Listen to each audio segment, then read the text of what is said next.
আল্লাহ বলে, বান্দা আমি তোমাকে খাওয়াই, পড়াই, ঘুম পাড়াই। তুমি জানো না বান্দা, কায়নাতের সব আয়োজন আমি তোমার জন্য সাজাইছিলাম। এত বড় আসমান আমি প্রসারিত করেছি তোমার জন্য, জমিন আমি তোমার জন্য বিছাইছি, দুই চোখের ঘুম আমি দিয়েছি। আমি আল্লাহ সূর্য উঠাই, চাঁদ উঠাই, আমি রাত বানাই, আমি দিন বানাই, আমি আলো দেই, আমি অন্ধকার দেই। এই সব কিছু বান্দা সারে দুনিয়া তেরে লিয়ে, তু সির্ফ মেরে লিয়ে,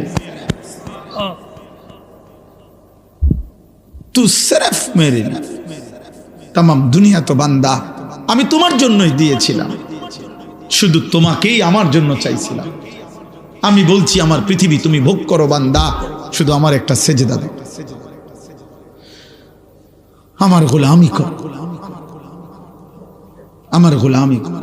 লাগাতার তো বলি নাই বান্দা, সেই কখন ফজর, আবার জোহর, আবার আসর, আবার মাগরিব, আবার ঈশা, মাঝখানে ব্রেক দিছি তো।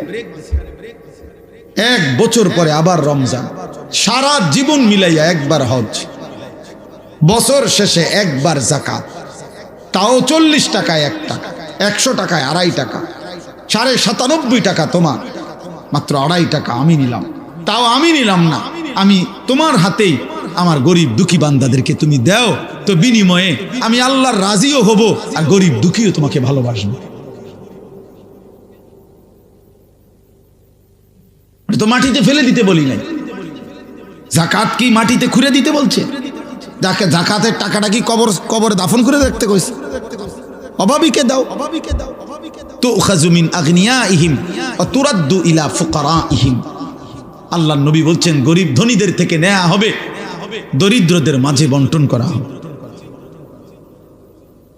এই জন্য আমরা যদি এটা বুঝি, সামান্যতম বিবেক, আকল, বুঝ, ফাহাম যদি না থাকে আমাদের, হবে কেমন? হবে কেমনের বাপ? আল্লাহ তাআলা কোরআনুল কারীমের মধ্যে প্রশংসা করছে আল্লাহর ওই বান্দাদেরকে, যে নামাজের ওয়াক্তে রাত্রি গভীরে আমার যে বান্দারা বিছানা থেকে আলাদা হয়ে যায় আর আমি আল্লাহকে সেজদা দেয়, আমারে ডাকে ভয় আর আশা নিয়ে, আর আমার দেওয়া হালাল রিজিক থেকে আমার পথে খরচ করে, আল্লাহ বলেন, বন্ধু জানেন আমি এমন বান্দাকে এমন পুরস্কার দেব জান্নাতে, আমার নিজ হাতে কি দেব আপনি রাসূলকেও বলবো না, আমার কোনো ফেরেশতাকেও বলবো না। খোদার কসম, এটা এই আয়াত আমি যেটা পড়ছি, আল্লাহ বলছে আমার রাত গভীরে আমার তাহাজ্জুদের সেজদা দেয়, রাত্রি নিশীতে আমি আল্লাহকে সেজদা দিয়ে আমারে ডাকে, আমার কাছে মুনাজাত করে, আর দিনের আলোতে আমার দেওয়া রিজিক থেকে, আমার দেওয়া সম্পদ থেকে খরচ করে। আল্লাহ বলেন, বন্ধু ওরে আমি এমন